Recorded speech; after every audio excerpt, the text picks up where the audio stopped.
kain kafan ya, kemudian ditaburi dengan kapur barus. Kapur barusnya kalau di sini biasanya kapur barus, karbol atau kamper. Kalau apa? Naik sih, Wak. Jangan banyak-banyak, ini saja buat praktek saja. Ini contoh aja. Ya contoh aja, jadi ditaburkan saja. Tabur. Kalau bisa ini harus lembut ya. Jadi harus lembut karena kasihan belajar. Kalau saya lebih suka pakai swallow. Kapur barusnya, kampernya itu karena baunya enak. Wangi. Tapi bebas sih, nggak apa-apa. Yang penting kapur. Kemudian yang kedua ini cendana. Nanti. Kemudian yang kedua, kain kedua silakan. Untuk cendana belakangan. Kain kedua diluruskan saja. Lagi kasih kapur barus. Kalau ada minyak wangi, kasih minyak wangi ke bapak. Minyak wanginya kalau bisa yang terbaik. Ya, yang wanginya masya Allah. Kalau masalah saudara sendiri, kalau beli di orang yang jual kembang, itu baunya nggak enak. Ya nggak enak. Nah, itu dikasih minyak ya. Minyak apa saja boleh, kasturi, cendana, ataupun melati atau apa bebas. Tapi biasanya dikhususkan untuk jenazah nggak apa-apa. Tapi kalau kita mampu beli minyak yang terbaik, beli. Saya pernah ngurus jenazah di satu jenazah itu wanginya luar biasa, 3 hari nggak hilang. Tapi enak baunya. Baunya enak sekali, masya Allah ya. 3 hari sekalipun udah dicuci baunya nggak hilang. Kemudian yang ketiga, sama prosesnya yang ketiga. Kita dulu lagi, biasa. Ya. Kemudian popoknya dipasang kira-kira di atas pantat, dibuka memanjang kira-kira sebatas pinggul sampai berarti ke bawah kan? Ini diletakkan kira-kira pinggul saja. Di sini. Arahnya ke sini. Nah, kalau kepanjangan bisa dikurangi. Kalau kepanjangan bisa dikurangi. Nggak apa-apa guys. Kemudian kasih kapas lah. Di tengah-tengah kasih kapas. Dan itu kasih yang banyak. Kira-kira tebal ya. Jangan eman-eman. Kenapa? Karena untuk menahan barangkali ada kotoran yang keluar. Kalau kotoran keluar banyak, kalau sudah dijemur itu repot. Makanya nanti memandikan bagaimana agar terhindar dari kotoran keluar lagi. Nah ini baru dikasih kapur barus, kemudian tadi cendana. Cendana itu nggak wajib ya. Setahu saya, cendana dulu wanginya enak Pak, enak banget. Tapi sekarang Pak nggak ada baunya nih. Ini contoh. Padahal makan kaki aja. Kalau antum beli cendana di tukang kembang, itu baunya sudah nggak enak, sudah nggak bau kayak dulu.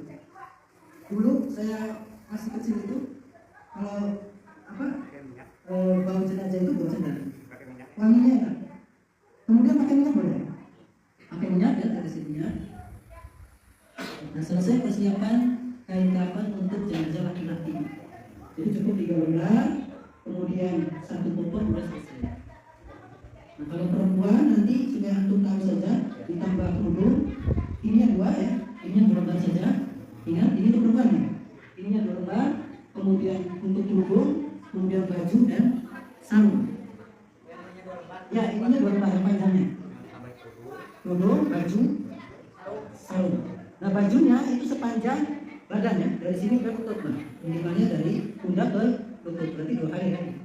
Kurang lebihnya segini lah, 1,5 meter.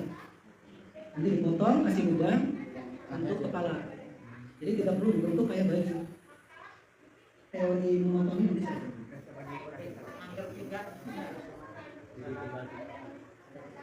Oh praktek.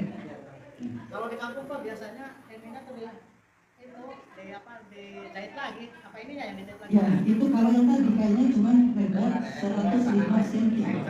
Enggak. Kalau kain selebar ini enggak perlu jahit lagi. Kita dilihat yang kalau kain yang lebar kita dapatnya, maka 2 cara. Caranya disambung, dijahit, atau dan seperti itu enkel. Kurang lebih 105 cm. Kalau untuk baju cukup. Untuk baju cukup. Ini untuk baju cukup. Tapi kalau untuk membungkus jenazah itu nggak cukup. Pasti ada kebagian yang bagian tubuh yang terluka. Jadi kurang lebih 150 cm potong. Jadi ingat, kalau untuk jenazah perempuan 2 lembar yang panjang ditambah kerudung, kemudian baju, kemudian sarung. Pokok tetap nyertai ya, tetap ada. Nah, cara memotong supaya antum tidak repot. Jangan seperti itu. Baju, sama nasi baju. Buat baju segini ya? Ya, ini buat baju. Ini kita tekuk memanjang saja ya. Memanjang. Dipegang. Kita tekuk memanjang seperti ini. Ya, seperti ini ya. Mana begini? Ini kita potong kira-kira kepala masuk. Ya, kira-kira kepala masuk. Ya. Kemudian yang memanjang ini kita potong satu. Satu, jangan dua-duanya ya. Sudah seperti ini. Kemudian kita kembalikan. Nah, seperti ini. Ya. Jadi tidak perlu dibikin kayak lingkaran leher. Itu repot. Jadi gitu aja caranya. Jadi tekuk memanjang dulu, kemudian lipat, potong kira-kira kepala masuk, dan satu sisinya dirobek. Nah, seperti ini. Ini untuk baju perempuan. Kalau laki-laki tidak perlu baju, apalagi ditubuhi kan? Ya. Kadang suka ada yang dipakai peci sorban. Itu nggak ada, itu kelebihan nanti. Kelebihan untuk mengkafani jenazah. Sedangkan syariat itu memilih kesederhanaan. Kerudung biasa aja, kotak, kemudian dilipat segitiga udah selesai. Ya, tambah dibikin kerudung. Kotak biasa aja, misalkan semeter kali semeter gitu ya. Kemudian dilipat, kira-kira bisa dibentuk kerudung. Jadi ingat, laki-laki tidak dipakai kerudung walaupun alasannya itu apa namanya? Imamah. Ya, imam atau sorban. Itu nggak ada. Tapi tadi kalau misalkan di masyarakat, kalau keluarganya atau keluarganya memaksa ya sudah. Kalau memaksa, tapi kita tetap sarankan, Pak, ini 3 lembar sudah cukup. Soalnya keluarganya sudah setuju 3 lembar kita bikin lebih sama. Karena kita mengikuti arahan saling arahan daripada agama kita yang mengatur untuk penanggulangan jenazah. Nanti urutan untuk perempuan seperti ini buat dulu ya, kemudian kerudung, kemudian baju yang diletakkan ya, kemudian baru sarung. Jadi sarung itu di atas baju. Nah, pokok di atas sarung. Jadi ketika jenazah diletakkan, sarung dulu dilipat, pokok dulu dilipat, kemudian sarung, baru baju dimasukkan, baru dikerudung. Jelas? Ya seperti ini sudah selesai. Silakan juga ada pertanyaan tentang ini. Ada yang bertanya tentang ini dulu, silakan. Jadi kalau ini sudah siap, baru jenazah kita kirim ke tempat pemandian. Kalau Yang dewek. di rumah sakit, itu kurangnya itu 1. Kalau di sana kayaknya agak lebar, tapi yang kurang itu kita kesulitan untuk mengistinjai jenazah ketika membuang kotoran karena bentuknya rata ya. Pakai keramik, rata walaupun miring, paling kesulitannya di situ. Dan di rumah sakit tidak ada pengurus jenazah perempuan. Maka kalau antum berniat suatu saat ada keluarga kita yang perempuan meninggal di rumah sakit dan pengen dimandikan di sana, ya harus kirim yang perempuan. Karena di rumah sakit tidak ada pengurus jenazah laki-laki, perempuan, laki-laki semua, laki-laki semua, dan tempatnya lumayan serem Pak, betul. Saya tidak bohong. Ya tempatnya begitulah. Kesannya itu kesan yang ya memang begitu. Tapi bersih, jadi tempatnya bersih. Nah di sana segala sesuatunya tersedia insya Allah. Jadi kalau mau memandikan jenazah di rumah sakit, silakan segala sesuatunya sudah tersedia insya Allah. Selesai untuk persiapan kain kafan untuk jenazah. Ada pertanyaan? Cukup ya? Nah silakan di sana kalau sudah disiapkan, yang harus disiapkan itu bau jarak, ada atau sabun. Ini kain kafannya arahnya itu gimana, sesuai tambahan kondisi rumah, ruangan, atau harus menghadap ke arah selatan? Untuk menyiapkan kafan buat jenazah itu tidak harus arah mana yang disyukur ruangannya itu bagaimana kira-kira muat jenazah. Tidak perlu lagi kita. Seperti yang saya katakan tadi, kalau bisa langsung di keranda. Kalau bisa dan tidak menyulitkan antum. Tapi kalau menyulitkan antum langsung di keranda maka seperti ini di bawah atau di meja kalau ada meja lebar. Itu lebih biar lebih enak. Ada lagi? Cukup, silakan jenazah siap dibawa. Mau dibawa apa jalan sendiri? Ya, kita ke tempat pemandian ya. Kita akan ya, untuk kapur barus, kemudian kampas semuanya saja. Ini juga di bawah. 3 pasang. 4 pasang.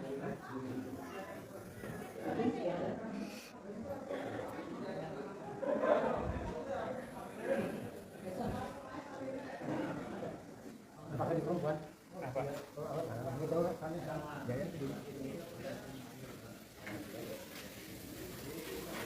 Silakan yang mau praktek pakai sarung tangan. Yang mau praktek 4 orang, 2 orang tidak pakai sarung tangan.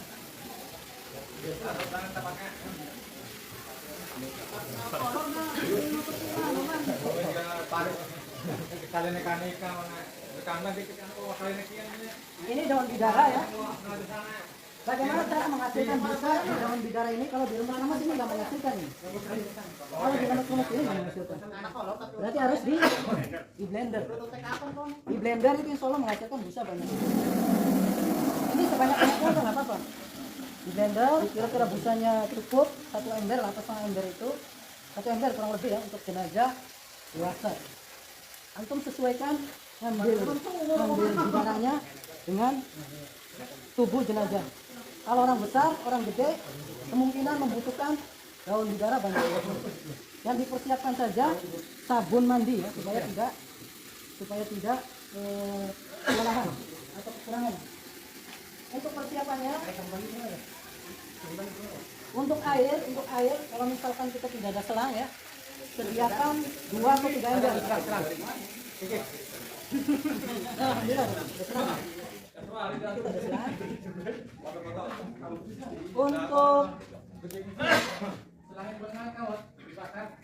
sunnah daripada memandikan jenazah itu ganjil ya, 1, 3 atau lebih, 1, 3 atau lebih daripada 3. Kalau lebih dari 1 berarti harus 3 atau 5. Urutannya bagaimana? Nanti kita praktek. Yang harus disediakan pemandian itu kapur barusnya mana? Kita siapkan ya, antum harus langsung menyiapkan air kapur barus. Sebanyak apa? Masukkan aja. Sampai sedikit aja sih. Tapi nanti disesuaikan dengan kebutuhan ya. Kalau jenazahnya kira-kira, saya kira seember cukup. Itu untuk siraman terakhir. Misalkan 1 kali itu tidak cukup bersih, maka harus 3 kali. Gak bisa 2 kali. Nah, siraman yang ketiga itu harus pakai air kapur barus.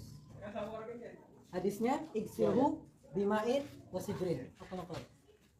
Hadis untuk atau apa petunjuk untuk mandikan jenazah itu hadis ketika ada sahabat Rasulullah SAW yang terjatuh dari onta ketika umroh.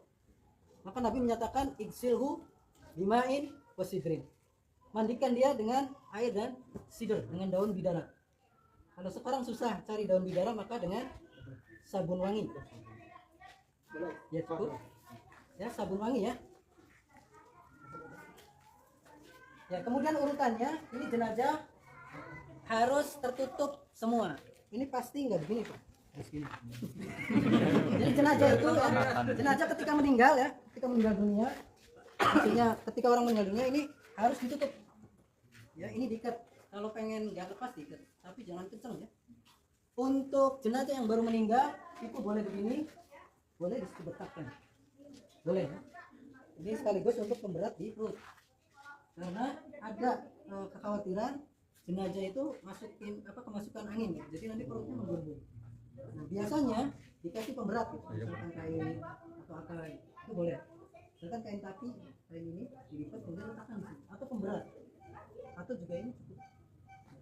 Kemudian tangan juga kalau misalkan perlu diikat nih. Kalau jebolan rumah sakit pasti diikat. Nah, ini juga dalam keadaan terikat dalam rumah sakit. Ini tertutup. Nah, ini sudah ini wajib ketika sudah meninggal ditutup semua, jenazah tidak boleh terlihat. Yang disunahkan oleh kita boleh mencium kening jenazah. Sebagaimana dilakukan Rasulullah SAW kepada sahabatnya. Kemudian Abu Bakar Siddiq radhiyallahu ta'ala anhu juga mencium kening Rasul sallallahu alaihi wasallam. Kecup aja keningnya, dicium. Jadi dicium keningnya ya.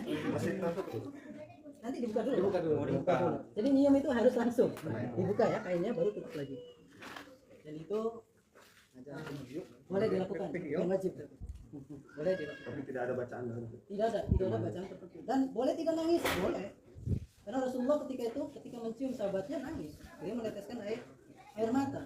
Ketika anak beliau Ibrahim juga beliau menangis. Dan air matanya menetes. Nah kalau di kita jangan nangis, awas air matanya ketetes jenazah. Kenapa katanya? Kenapa dia tahu? Nggak tenang katanya nantinya. Pertama itu kemudian khawatir barangkali itu ya kalau hidup lagi enak gitu. Nah ini dipakai ya, yang memandikan silakan dipakai. Jadi nangis itu boleh ya, tidak dilarang. Asal yang tidak boleh nangis itu berlebihan. Nangis yang berlebihan itu tidak boleh. Kalau bahasa Palimanan garung-garung gitu. Ini bahasa Petuanan. Iya, kebetulan. Itu nggak boleh. Nangis jadinya itu nggak boleh. Apalagi sampai menggoyang-goyang jenazah. Oh, Bapak jangan tinggalkan saya atau ibu atau siapa itu nggak boleh. Itu biasa terjadi ketika meninggal yang mendadak. Itu biasa terjadi. Jadi nangis boleh. Setelah jenazah dibawa dari tempat meninggalnya ya, balai atau kasur atau apa, dan cara membopong jenazah itu tidak ada yang baku ya. Artinya dengan cara apapun yang penting jenazah bisa kebopong. Tapi yang biasanya itu cuma dibawa orang biasa seperti ini. Dan dilihat kondisi jenazah. Kalau kecil ya mungkin 3 orang. Kalau besar ya mungkin 5 orang. Seperti itu dibopong. Letakkan ini arah tempat mandi tidak ada ketentuan. Harus ke barat, harus ke timur, ke selatan atau ke utara, bebas. Yang penting tempatnya itu pas gitu. Seperti itu. Nah, kemudian air itu diusahakan tidak kecipratan air mandi ketika memandikan gitu. Diusahakan. Lihat kalau orang-orang mampu itu ketat sekali. Masalah air, mustakmal. Ya, jadi jangankan kena bekas cipratan jenazah, kejatuhan air kapur baru saja nggak boleh. Jadi nanti kalau punya marah. Jadi itu ketat sekali. Karena memang air memang harus bersih. Air untuk memandikan jenazah harus bersih. Nah kemudian air sabun atau air daun bidara, misalkan bidaranya itu ada yang lembut ya, atau berbusa, itu boleh dicampur di ember. Langsung diletakkan di ember dia sejuk. Kalau tidak ada sabun ya, sabun mandi biasa boleh Lifebuoy, boleh apa saja. Saya sarankan jangan pakai apa ya, sebentar. Saya ingat itu Medicare sama apa itu yang kayak ada gambar salib itu. Itu. Alasannya kenapa? Itu sabunnya berminyak, Pak. Jadi nggak keset nanti. Sabunnya terlalu banyak minyaknya. Jadi saya sarankan sih Lifebuoy atau yang lainnya. Lupo juga boleh. Atau kalau nggak ada sabun batangan, sabun mandi Lifebuoy batangan nggak apa-apa. Hindarkan sabun yang minyaknya terlalu banyak. Kayak Dettol. Lama, Pak? Lama itunya. Oh, lama prosesnya nanti betul. Jadi kalau yang Jadi nggak bersih-bersih nanti. kalau Dettol tuh Iya. berminyak terus. Kita mandi pakai Dettol aja nggak nyaman kalau saya. Ya, setelah diletakkan, kalau ini masih berpakaian maka pakaiannya dilepasi semua. Dilepas, ikatan dilepas. Kalau ada perban dilepas. Catatannya, kalau perban jenazah itu sangat kuat melekat, pakai air hangat. Dicopot juga. Copot juga, Pak.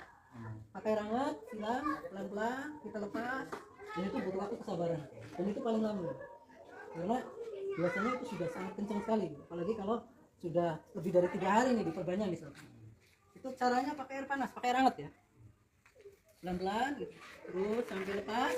Kalau misalkan ini berdarah nanti tadi makanya butuh kain kasa itu. Butuh kain kasa itu. Jadi lepas semua ya. Cara lepasnya gunting aja ini gunting. Kalau bisa dilepas langsung boleh. Kalau jenazahnya lentur. Begitu pula ke sana. Tapi kalau susah gunting aja. Hati-hati ya gunting. Ya, lepas buang semua. Pak, kalau misalnya pernah ada kejadian gigi palsu itu apa harus dicopot? Gigi palsu kalau bisa dilepas dan tidak menyakiti lepas. Kalaupun tidak juga nggak apa-apa. misalkan ada gigi emas, lumayan kan mas, misalkan ada 10 gram, lepas nggak apa-apa kalau bisa dilepas tadi. Tapi kalau tidak bisa jangan, kasihan. Untuk jenazah laki-laki ini boleh dibuka sampai sini. Ini usahakan aurat utama jangan terlihat dan jangan dilihat oleh petugas. Oke, ya, kita mulai proses pemandian. 4 orang. Stop. 4 orang silakan atau 3 orang boleh. Ini yang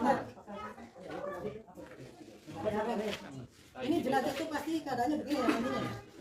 Yang pertama kali harus dilakukan untuk memandikan itu menginstinjai, membersihkan kotoran. Ini dibuka seperti ini nanti. Dan ini medianya nanti harus pakai sesuatu yang tinggi supaya kita bisa nyerobong kanan. Kedebogan boleh atau alat-alat bantalan boleh. Bantalan karet ya. Nah ini seperti ini ya. Kemudian kita membersihkan kotoran. Caranya kalau jenazah itu lemas, maka kita angkat. Kita angkat seperti ini. Nah seperti ini. Ya, kita angkat. Ini kita lepas saja begini ya. Kita luruskan. Kemudian kita urut-urut. Tekan sedikit, diurut. Ya, supaya kotorannya keluar. Ya, tekan diurut seperti ini. Awas jangan terlalu kenceng ya. Jangan ditahan, lepasin. Jadi begini ya. Basah. Paham ini begini ya. Tekan-tekan nggak apa-apa. Kemudian baru kita letakkan dan kita mulai menyeboki jenazah. Bagaimana caranya? Bisa pakai selang.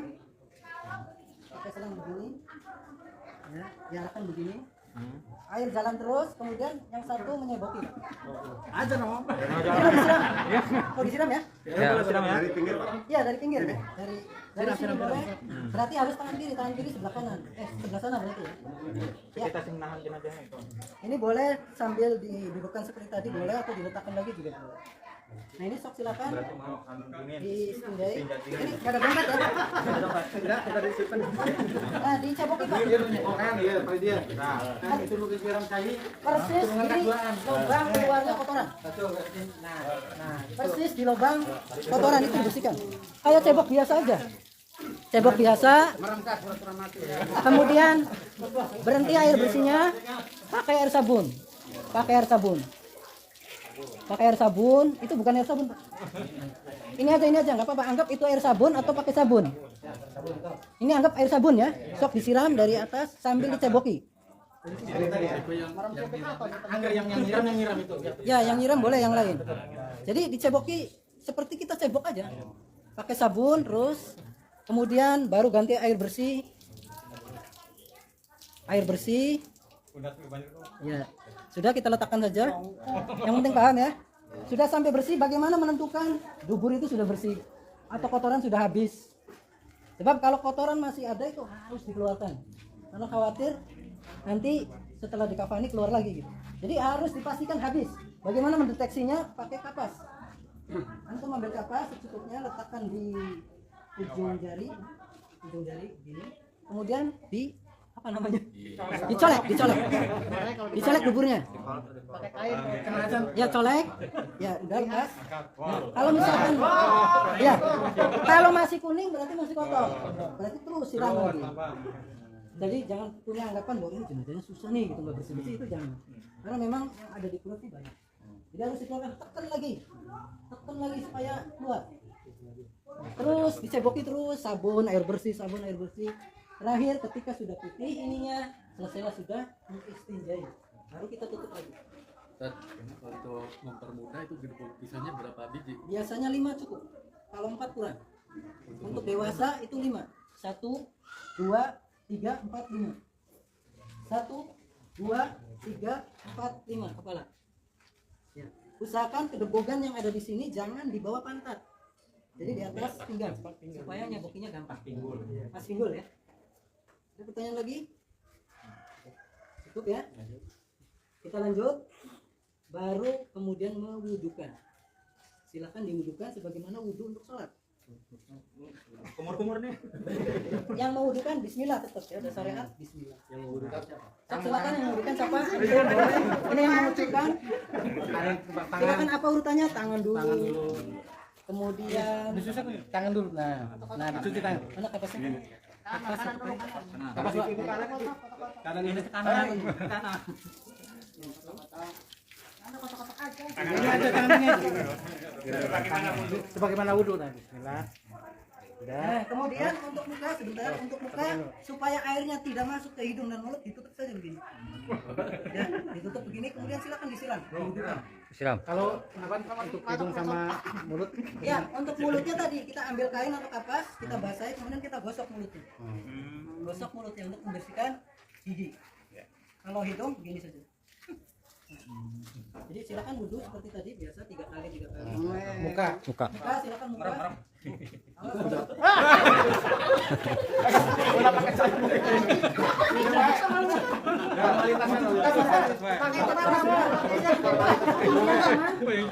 Kanan sampai siku, kanan dulu. Kanan sampai siku, kanan dulu. Siram aja nggak apa-apa. Biar bersih sekalian Pak. Tiga kali. Kiri. Lalu kemudian mengusap Jari di sela-sela. mengusap rambut ya, mengusap kepala. Sela-selanya jangan tertinggal. Ya, lalu kemudian mengusap kepala silakan. Mengusap kepala. Ke belakang. Sini, kayak wudhu. Kayak wudhu aja kayak. Ya. Terakhir ke telinga. Nah. Terakhir kaki. Kanan dulu 3 kali.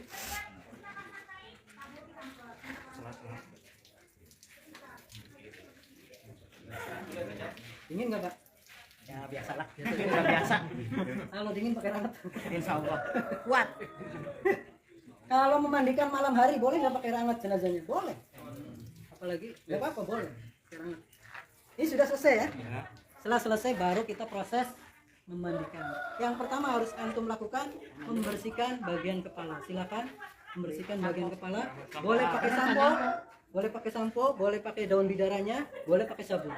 Jadi kalau kepala pakai sampo. Dia mau sabun tangan. Silakan disiram dulu. Disiram dulu sambil digosok-gosok. Bentar lagi. Ya silakan sabunnya dipakai. Ini cuci tangan apa sampo? Cuci tangan. Ya kita pakai daun bidara atau sampo ya. Sok digosok-gosok. Nah seperti itu sampai bawahnya juga bersih. Di bawah telinganya. Makanya ini harus pakai pembantu ya karena nggak mungkin jenazah begini. Ya sampai bersih ya. Nah ini sampo kemudian air bersih ya. Air bersih udah bersih yakin ya udah selesai. Kemudian berikutnya baru memandikan badannya. Bagian kanan dulu terutama anggota-anggota wudhu harus dibersihkan semua. Ya, mulai enggak masih dalam keadaan begini ya. Kita siram bagian kanannya dulu. Gosok ya sambil digosok. Oh sini selangkangannya. Ruas-ruasnya itu. Kalau diginiin nggak apa-apa ya? Nggak apa-apa. Terus sampai ke bawah sana. Enggak, sampai bersih. Sampai bersih. Kemudian ini digosok ya. Ini digosok. Pakai sabun juga. Sabun air bersih gitu. Atau sabun dulu semua nggak apa-apa. Misalkan ini pakai daun, bidara atau sabun dulu semua nggak apa-apa. Udah selesai ya. Kemudian dimiringkan. Kirinya belum? Nanti dimiringkan dulu nggak apa-apa. Ada 2 proses sebetulnya. Kalau mau sekarang rasa begini, Jenazah teh sama digosok sama daun atau bidara ini, sabun atau bidara ini ya. Gosok semua, udah selesai. Ya, balik lagi, udah cukup. Kemudian bagian kiri, seperti tadi prosesnya. Tadi ya ketika sudah selesai menceboki itu tidak perlu disumpal pakai gini. Tidak perlu disumpal. Karena insya Allah udah bersih, udah nutup ya. Kecuali jenazah itu susah banget memang kotorannya nggak hilang-hilang. Udah bersihkan terakhir boleh pakai tanah liat, boleh pakai kapas. Tutup aja lubang. Kalau perlu diperban, perban. Ini untuk jenazah luar biasa. Artinya susah sekali gitu untuk bersihnya. Misalkan udah lebih dari 1 jam. Ya. Boleh ditutup pakai kapas atau tanah liat. Udah bersih? Apa udah sabun ya? Kemudian dimiringkan lagi. Ah, seperti itu. Ya, ini sudah digosok sampai sana ya, udah. Selesai balikin lagi. Selesai mandi pertama ini. selesai mandi pertama. Kalau antum sudah yakin jenazah ini bersih, sudah selesai satu kali. Tapi Apa? Saya nemukan di lapangan itu kan jenazah itu luka-luka gitu ya. Ya. Dan itu baunya walaupun sudah disabun atau pewangi apa masih tetap bau. Ya. Nah solusinya itu gimana? ya, solusi untuk bau, jenazah yang bau, kalau sudah bersih, ya, selesai memandikan, maka kita perban. Kalau perban itu belum membantu juga, kasih kopi dulu. Kopi bubuk. Kopi bubuk ya, boleh giling dulu, boleh kopi yang sudah tersedia seperti kopi kapal api, tapi yang original ya, jangan ada gulanya. Kalau yang ada gulanya buat saya. Jadi kopi biasa, kopi bubuk, kemudian letakkan di tempat yang bau, yang luka itu. Ditaburin. Iya, ditaburin aja, kira-kira menutup lukanya, baru kita perban, pakai kain kasar, selesai. Termasuk luka kalau kecelakaan, kalau misalkan berdarah gitu. Ini darah nggak mungkin berhenti. Ya. Saya nangani pertama korban kecelakaan tuh nggak bisa hilang dari ini, dari telinga. Kemudian baru telinga ya, karena jenazah itu sebenarnya utuh, tapi telinganya mengeluarkan darah. Nah itu ya kita sumpel aja. Kemudian, ya kalau mulut tidak perlu disumpel. Kalau mulut dibersihkan aja, bersihkan. Kalau misalkan butuh di apa namanya, diikat. Tapi kalau masih tetap keluar, ya ditutup aja. Ada yang operasi karena tidak bisa nelen ya, nelen makanan. Ada yang ininya dibor nih, untuk jalan makan atau jalan napas. Nah itu ketika meninggal dia mengeluarkan terus busanya. Maka saya tutup aja pakai plester, udah selesai. Pakai plester ya. Plasternya bebas, mau Handyplas, mau Hansaplast boleh. Atau perban, udah tutup selesai. Cuman bagi pengalaman aja ya. Ketika anak menangani jenazah itu ada korengan bekas apakah itu penyakit gula atau apa itu keluar terus. Ya. Nah, tiba-tiba anak inisiatif bahwa setelah bersih gitu dan itu bau luar biasa mantap. Terus ambil kopi bubuk, kopi kapal api yang masih bubukan, taburi, udah dulu berhenti, ya. kayak gitu. Terus dipasang Kapas, ya. pakai kain kasar. Ya. Nah seperti itu. Jadi antum boleh beristihad untuk mengurusi jenazah. Apa nih yang harus dilakukan? Ya.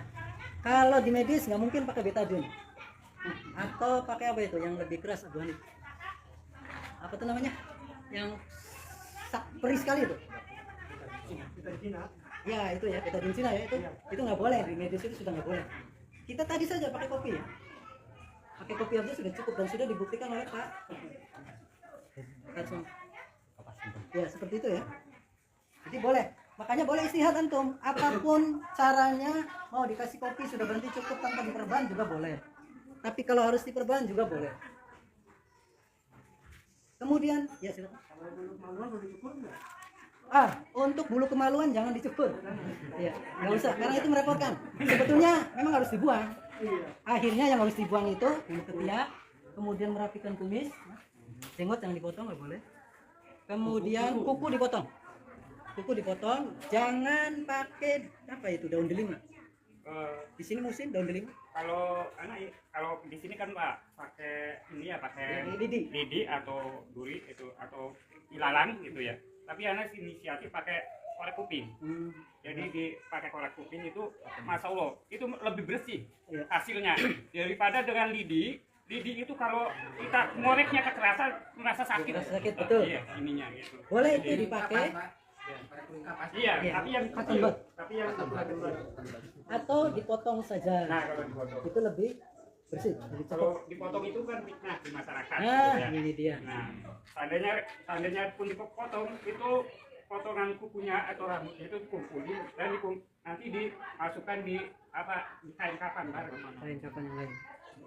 Ya, jadi sebisa mungkin kita tidak menimbulkan fitnah. Jadi kalau dengan memotong kuku aman, maka lakukan. Kalau tidak aman dari fitnah ya tadi dibersihkan saja. Ya, jadi kalau selesai satu kali ini udah bersih ya sudah. Tapi kalau belum yakin bersih berarti harus 3 kali. Dengan posisi yang tadi, urutannya kayak tadi. Siraman lagi sudah selesai bolak-balik. Nah, yang terakhir yang ketiga kalinya pakai air, daun apa? Kapur barus. Fungsi kapur barus itu untuk pertama kesat, kemudian melindungi juga badan jenazah, terhindar dari apa namanya binatang, dari semut, dari serangga, itu insya Allah dan dia lebih fresh insya Allah. Itu kalau kurban cuma disiramkan. Iya semua urutannya kayak tadi, Seperti juga. seperti tadi juga urutannya, bolak balik, makanya butuh waktu paling cepat 1 jam, paling cepat 1 jam.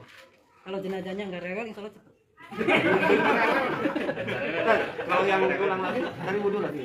Enggak, cukup memandikan saja tanpa diwudukan lagi ya. Baiknya kanan kiri, Iya, kanan kiri, bolak balik. Nggak perlu digosok-gosok. Digosok boleh, digosok juga. Ini untuk kabur baru. Khusus untuk kapur barus, gosok aja. Kalau rambut itu potongan tuh orang bilang meninggal rambutnya. Untuk rambut kepala itu tidak ada anjuran, tapi harus dibersihkan supaya rambutnya gender apa rambut orang gila. Ya itu, makanya butuh kesabaran. Misalnya samponya habis 1 botol ya. Tapi harus dibersihkan, jangan dipotong. Ya. Kecuali sebelum meninggalnya dipotong, itu lebih selamat. Kadang-kadang gini, aku sakit juga nggak boleh dipotong. Iya. Larangan. Sebetulnya nggak apa-apa, itu lebih selamat ketika sakit yang katakanlah sudah tidak ada harapan gitu. Potongnya aja kukunya. Kalau panjang. Dimandiin dulu atau potong dulu? Setelah dimandikan boleh, sebelum dimandikan boleh. Ini nanti sambil disiap. Tidak ada urutan, tidak ada urutan. Kita anggap 3 kali selesai ya. Terakhir itu kapur harus bopong. Biar paham Biar paham bopong. cara bopong. Setelah selesai maka kita lap pakai handuk. Mana handuknya?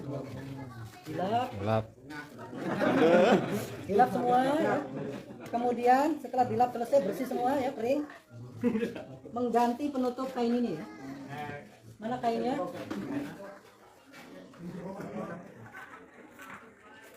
Biar nggak basah itu ini dicopot nanti kan kalau pas kesana basah. Ya nanti Pak Kaswari bersih-bersih dulu. Iya. Oh. Setelah ini Ganti, silakan. ganti. Langsung ditempel. Pak asanannya Pak.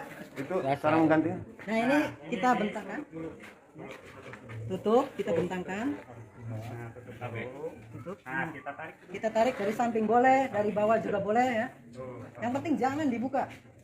Ya. Nah, kalau ini Nah seperti itu. Kemudian kita tutup semua nih. Tutup. Pokoknya jangan sampai terlihat. Ini juga dalam keadaan tertutup ya. Dipiringin. Oh, ya tangannya? Iya dimasukin aja. Tangan itu boleh diselonjorkan, boleh mau disetepkan lagi boleh. Nah baru kemudian kita bopong ke tempat mengkafani jenazah. Nah Coba cara dibopong. membopongnya seperti itu. Coba Di atas, kiri, bawah. Antum lihat posisi ruangan, karena kepala itu harus di sebelah utara ya, di kanan kita gitu. Maka kita lihat kita mesti bopong dari mana nih? Berarti dari sini. Dari sini. Ya, supaya meletakkannya mudah. Ya. Ini di bawah. Ini kiri di bawah. Sebenarnya teknis saja itu. Bebas itu. Yang terpenting ke bawah ya. Ya. Pegangan kuat. kuat gitu. Yang terpenting kuat. Contoh lah. Misalnya mulai menabas kan. Seperti ya, contoh aja sok. Contoh sebentar, Sob. Nah, jadi dipeluk aja biar lebih aman. Nah baru dibawa bawa ke tempat. Ganti bajana. Udah. ada di sini ada mau mengendak.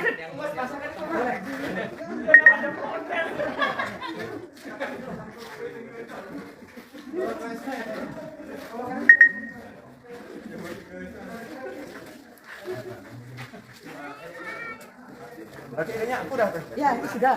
Jadi atribut untuk pembukaan dilepas semua. Pakai sekali pakai ya.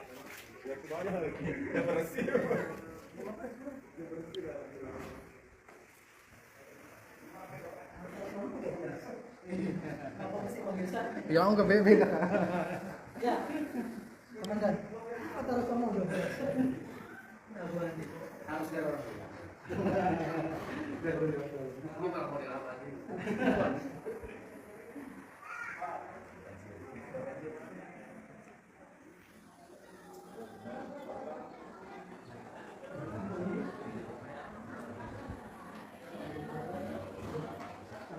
Apa Pak? Ini minta dipegang ini Pak, tarik Pak. Ya, cukup.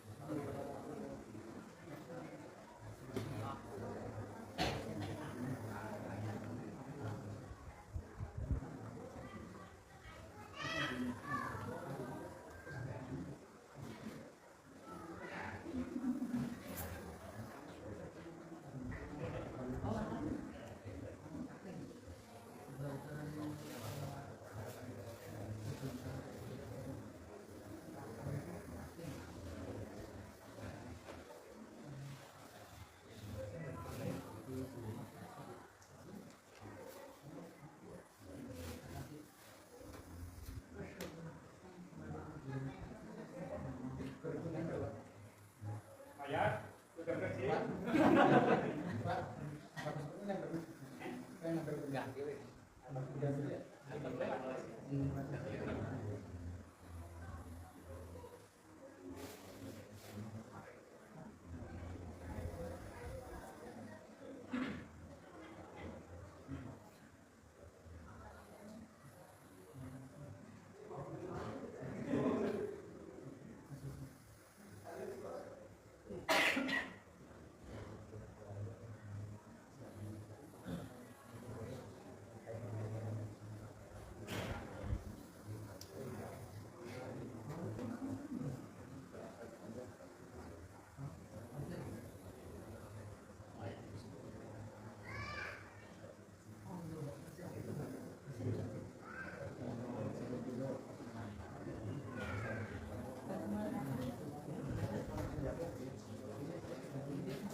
Silakan sambil jalan, barangkali ada yang ditanyakan, ada yang jelas.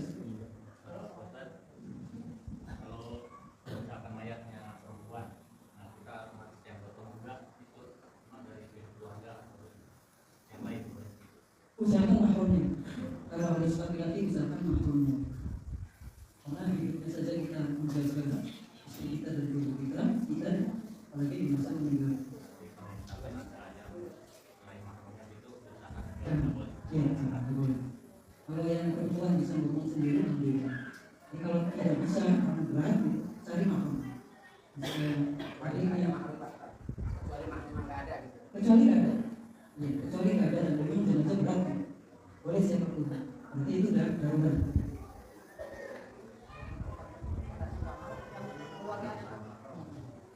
Banyaknya belum disini berapa? Potong. Ya, usahakan saja, usahakan jangan sampai memahami. Atau ada urutannya minimal keluarga dekat. Mahram tidak ada. Bisa kakeknya, bisa pamannya, bisa anak kakak, ada adiknya. Gitu. Pokoknya urutannya paling paman, buah, kakak, atau adik. Itu mahramnya.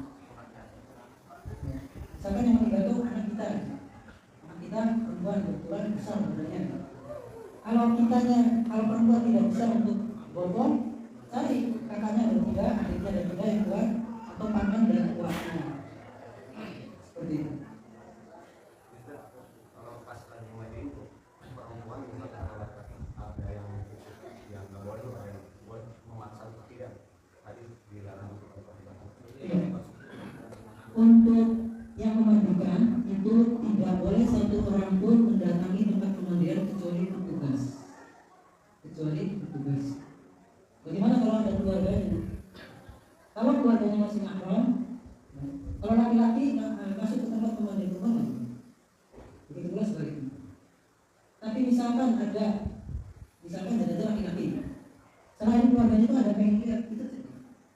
Karena jenazah itu bisa jadi ada aibnya, ada aib yang mesti ditutupi. Makanya tadi Allah Subhanahu Wa Taala akan menutup dosa kita, dosa yang memandikan jenazah, manakala kita bisa merahasiakan keadaan jenazahnya. Nah, bagaimana mungkin kalau misalkan ada orang lain pas yang kalian itu bagian yang aib gitu, mungkin dia cerita kemana-mana, nah, itu kan bahaya. Karena kehormatan seorang muslim itu sangat berharga, sampai matinya pun harus dijaga. Jadi seperti yang saya ceritakan tadi, ada di satu daerah memandikan jenazah itu buka semua, dari itu tadi. Jadi maaf, ya panjinya kelihatan. Nah, kebetulan saya ikut masuk ke itunya, kelihatan. Jadi saya kebayang kalau misalnya perempuan. Walaupun biasanya perempuan jadi tanggung perempuan, tapi untuk lebih amannya itu harus betul-betul tersembunyi teman-teman. Jadi kalau seperti tadi itu harus ditutup pakai hijab, pakai hijab ini. Tapi kalau misalkan di ruangan tertutup yang sudah cukup tertutup itu tidak perlu hijab lagi. Saya katakan tidak boleh ada seorang pun yang ikut masuk kecuali petugas jenazah. Banyak hikmahnya banyak. Karena petugas jenazah, misalkan Imam Bukhari ini bikin tim penanggulangan jenazah, biasanya tim itu sudah paham. Jadi kalau misalkan ada orang lain mau tutup, mau masuk, dikhawatirkan dia tidak aman. Kalau anak kecil boleh, anak kecil boleh, siapapun boleh masuk. Iya, dia belum istilahnya belum wajib ditutup secara kewajiban, jadi boleh. Tapi asalnya tempat tertutup. Kalau kecil misalkan bayi ya di tempat dalam, di dalam.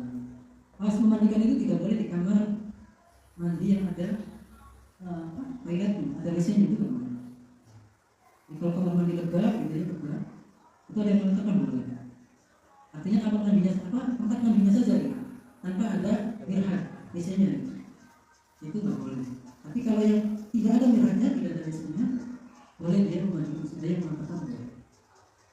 Jadi biasanya kamar mandi itu begitu lebar ya, paling lebar 1,5 meter. Ada lagi? Kalau itu masa pandemi ini kita harus taat sama aturan pemerintah dengan karena banyak sekali yang melanggar syariat, ada yang pakai tanggelam, ada yang memandikannya tidak tahu bagaimana caranya. Jalan keluarnya kita izin kepada dia. Ada yang mau izin, alasannya untuk penghormatan kami kepada jenazah almarhum, kita izin. Itu insya Allah kalau dia, kalau dia nggak boleh maksa gitu ya. Ya harus apa boleh buat. Paling kita minimalisir hal-hal yang tidak mesti dilakukan sebisa mungkin dihindari. Itu paling jalan. Artinya suatu saat ada keluarga kita yang kita urus, kita izin dulu. Saya berapa kali menghadapi itu di keluarga, saya izin dulu. Pak, saya izin, saya ngurusi dari keluarga. Kalau dia orang tua dulu. Kalau saya pakai tanggelam, Oke. tanggelam itu dari rumah sakit. Oh, peti dari rumah sakit. Maksudnya untuk dia apa? Oh, yang COVID itu ya? Sebenarnya jenazah COVID itu sudah safety, hanya masyarakat saja khawatir. Antum bayangkan jenazah itu ditutup pakai kain kafan pertama. Saya kasih tips, gitu ya. Bungkus plastik, kemudian kain lagi, bungkus plastik lagi, semprot lagi. Itu sudah 3 kali. Gimana nggak safety? Dari bungkus plastik, kemudian dimasukkan kantong jenazah. Jadi sebenarnya tidak butuh peti lagi. Hanya masyarakat yang terlalu parno gitu. Sebetulnya itu wajar. Karena apa? Karena mereka mendapatkan informasi seperti itu dan kurang lengkap. Qadarullah bulan Februari kalau nggak salah. Bulan di keluarga saya ada yang dinyatakan COVID. Prosesnya seperti itu. Dan waktu itu agak sedikit berdebat sama petugas yang di kuburan.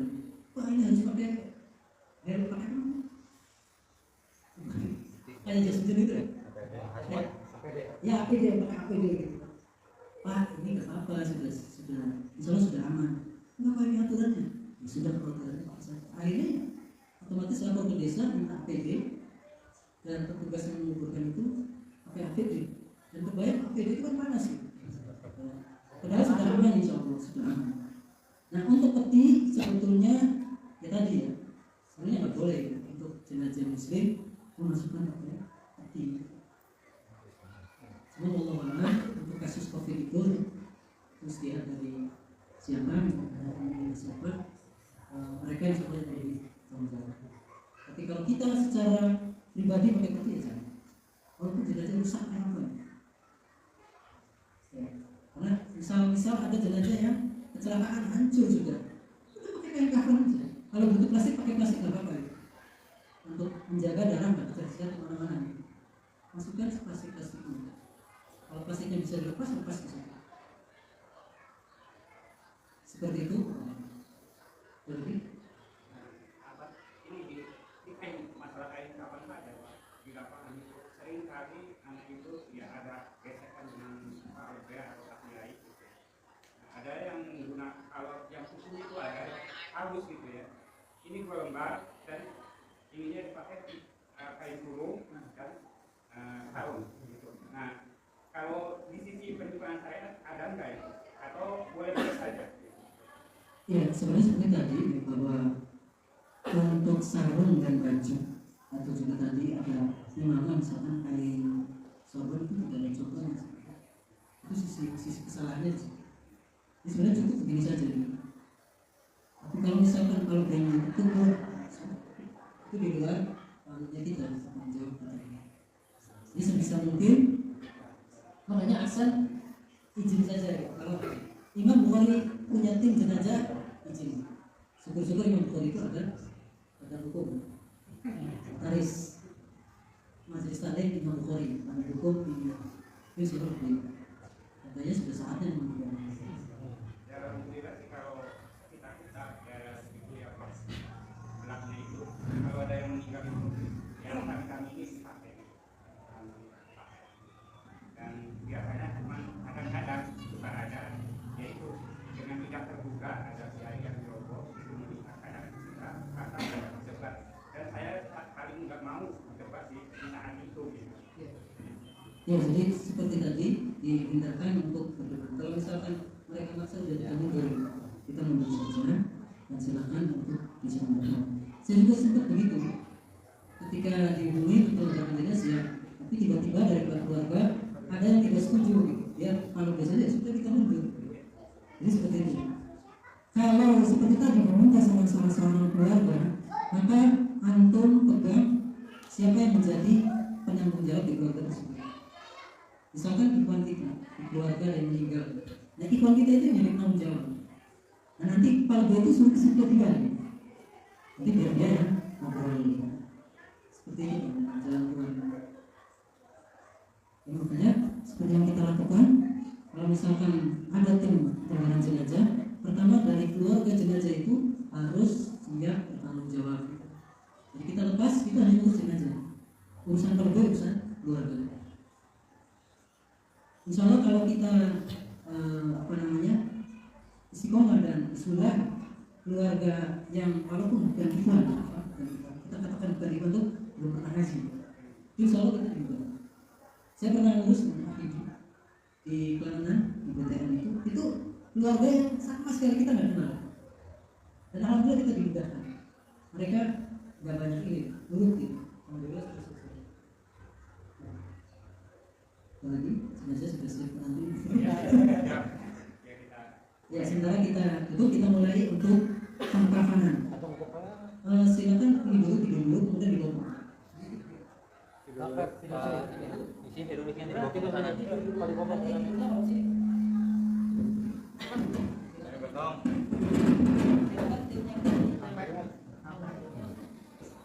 Kontakan kira-kira antara kaki dan kepala itu seimbang ya untuk lebihannya. Kalau misalkan ini kurang ke atas, maka ini yang ditarik. Yes, biasanya yang paling kuat itu tinggi. Atau tidak? Kiri di bawah. Ya, kiri di bawah itu secara umum gitu. Ya, orang-orang pakai itu keumuman, kita pakai keumuman yang tidak menyaris umum. Kiri di bawah. Kiri di bawah, kanan di atas. Nah, seperti itu. Kuat nggak? Tolong dibantu. Nah, tangannya begitu aja dulu. Silakan diletakkan kira-kira berimbang. Antara kepala dan kakinya berimbang. Kurang ke sana, Pak. Nah, ini kan berarti kurang ke atas. Ini ditarik. Ini tarik. Nah, ini masih dalam keadaan tertutup ya. Jadi tidak boleh dibuka sama sekali, masih dalam keadaan tertutup. Ya, kayaknya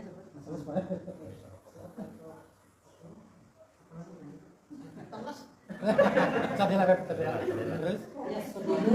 Kemudian yang pertama kali dilakukan, antum oleskan wangi. Kemudian boleh tidak kapas-kapas dipasang di beberapa ruas. Dioleskan di badannya, terutama bagian itu. Di bawah. Iya, boleh gitu. Di bagian itu dulu, terus di lubang-lubang. Itu kasih minyak. Maksudnya lubang mulut, lubang hidung, kalau lubang mulut jangan.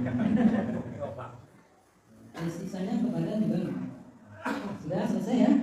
Kemudian baru menutupkan kain koko. Dibuka, disingkat beberapa sampai sini. Oh, ya, ini juga boleh.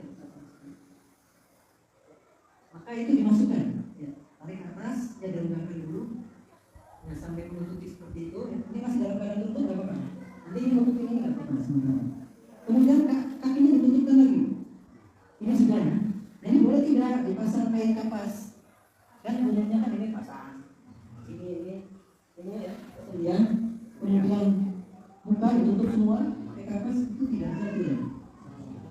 Ya, tidak ada aturan di dalam. Tidak Apa-apa, tanpa menutup penyumpel, elek ataupun tersedia, itu nggak apa-apa ya. Semua nggak usah pakai. Ya, nggak perlu. Ya termasuk itu. Tapi kalau misalkan ada yang minta dan maksa, ya sudah pakai. Karena itu tidak menjadi permasalahan insyaallah. Jadi kemudian setelah itu terpasang, maka kita mulai menutup kain kafan mulai dari sebelah kanan. Nah, untuk kanan sebaiknya diselonjorkan, walaupun boleh diikutkan.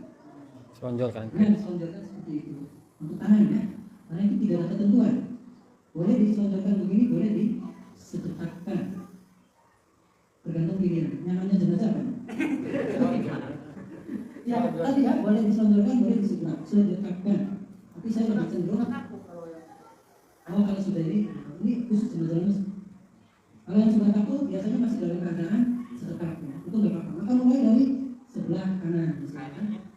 Nanti, oh ya sebelah. Ini rambut kalau masih acak-acakan disisir. Ada sisir? Ya intinya rambut kalau masih acak-acakan disisir. Jadi bagaimana nanti jenazah semasa hidupnya itu sisirannya kemana gitu? Kalau ke kirinya berarti di kanan, kalau ke kiri, kalau ke belakang ke belakang. Nah seperti itu. Nah lalu mulai menutup mulai dari kain sebelah kanan. Tutupkan. Ujung ini harus kencang ya. Nah ini dililitkan saja begini. Nah begini. Ya, ini dijulurkan. Ini dijulurkan ya. Kemudian kiri. Oh, nah ini sambil dilepas. Nah, kain ini sambil dilepas. Nah, ini kan masih tertutup ya. Nah baru sok kirinya. Nah ini lilitan semua. Lilitan ke sana. Pakai tangan. Ini nanti tutup. Kemudian kembali lagi karena kiri kanan kiri silakan.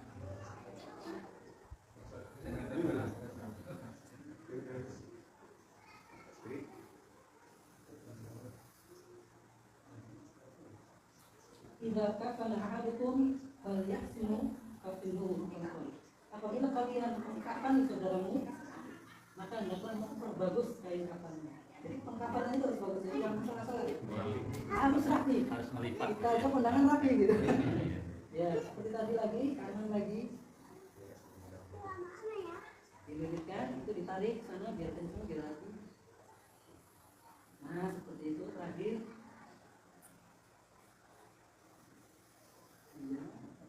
Nah, seperti itu. Nah, ini sudah bagus nih. Sudah lulus misalnya. Kemudian untuk pengindikan ini genggam saja.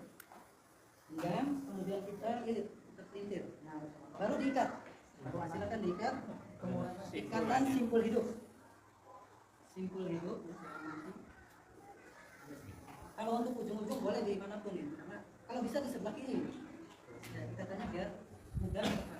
Sok silakan diikat semua di sebelah kiri sana ya, jangan di atas. Jadi di pinggir kiri kanan. Nah, ini kira-kira menahan tangan. Nah, ini kan cukup tuh talinya ya. Sok silakan itu juga diikat. supaya mudah membukanya. Ya, ini supaya mudah membuka ketika di lubang tahan. Untuk lebihan ini bebas ini nggak ada ketentuan untuk digimanakan. Mau dibentuk begini, kayaknya luar biasa. Ya, seperti itu, boleh bebas aja. Untuk terapian maksudnya. Boleh juga ditutup begini. Kemudian tadi kan talinya begini, diikatkan ke sini nggak apa-apa. Seperti itu ya. Jelas? Selesai mengkafani. Tadi kalau ada minyak wangi sisa boleh diminyakin. Habiskan semua.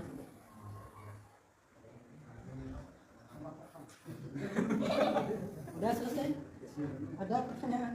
Gampang kan? Kalau untuk proses bayi sama aja. Sama. Bayi pokoknya sama. Jenazah itu sama seperti ini.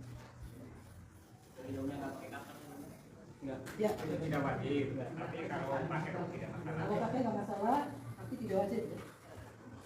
Peletakan di kuburan. Ya, untuk peletakan di kuburan dari arah kaki. Berarti dari arah kiri ya, betul. Cantik kan? Jadi ini sudah paham ya? Nah, kemudian tinggal kita mensolatkan jenazah. Mensolatkan jenazah itu untuk laki-laki letak imam harus di kepala, sejajar dengan kepala jenazah. Untuk perempuan di tengah-tengah. Nah, ada pendapat ini jenazah boleh sana boleh di sini. Ada pendapat. Artinya letak kepala itu ada yang mengatakan boleh di sebelah kiri, boleh sebelah kanan. Itu pendapat. Tapi saya lebih cenderung untuk jenazah itu ke arah kanan kita. Itu hadis dari Anas bin Malik radhiyallahu anhu. Rasulullah SAW ketika Anas bin Malik menyolati jenazah itu laki-laki berdirinya di sini. Nah, sahabat ada yang bertanya, kok begitu gitu? Aku menyaksikan Rasulullah seperti ini berdirinya ketika menyolati jenazah. Nyolati jenazah boleh di bawah, boleh di atas atau di kerandanya langsung. Dan ini jangan bersentuhan langsung dengan lantai. Diusahakan jenazah itu jangan bersentuhan langsung dengan lantai. Apa alasannya? Karena lantai itu lembab. Khawatir prosesnya itu ada proses pembusukannya. Jadi asal dikasih alas gitu. Kalau mau di bawah kasih karpet atau tikar atau apa ya. Seperti ini selesai sudah. Kemudian menyolatkan jenazah sebanyak mungkin dengan teman-teman yang menyolatkan itu lebih baik. Harus diatur 3 sop, paling tidak diusahakan 3 sop atau lebih.